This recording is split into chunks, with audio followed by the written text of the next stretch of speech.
Hi everyone. This week's video is all about Oracy. So Oracy is communication, essentially, how able students are to effectively communicate their thoughts, their feelings and their opinions. If you haven't already heard of School 21, then I thoroughly recommend that you give them a little research. They are a free school based in London, and Oracy is at the absolute centre, the heart of everything that they do. They're really big on project-based learning as well, and cross-curricular links, which of course, sit nicely alongside Oracy.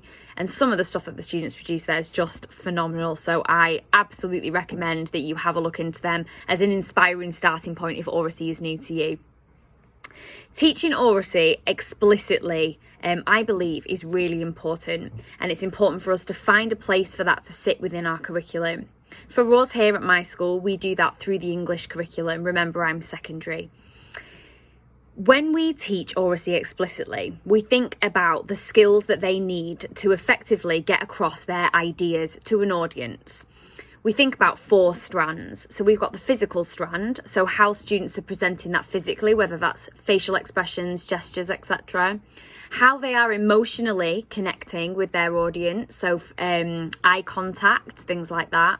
We've got the cognitive side of things, so are their arguments clearly structured, and of course the linguistic side of things, so precise language being used to express what they've got to express.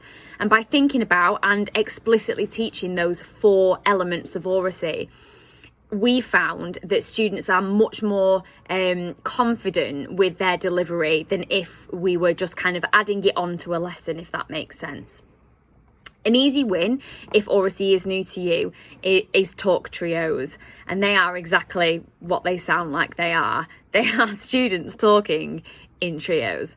Now, I know that might sound like an obvious one, but again, a School 21 strategy that I got when I went there for some training, we trialled it as adults, and we sat in pairs and we had a conversation, and then we sat in trios and we had a conversation, and it's a lot easier to create the flow and to maintain that flow of conversation in a 3 than it is a 2. And so perhaps trialling talk trios might be something that you want to have a think about. If you're a leader in a school, then it might be worth thinking about where this sits in the curriculum, where Oracy sits for you as a subject leader or somebody with responsibility in your subject area. Oracy lessons, I found, are really good ways to explore some juicy material, so ideas that students can really get their teeth into.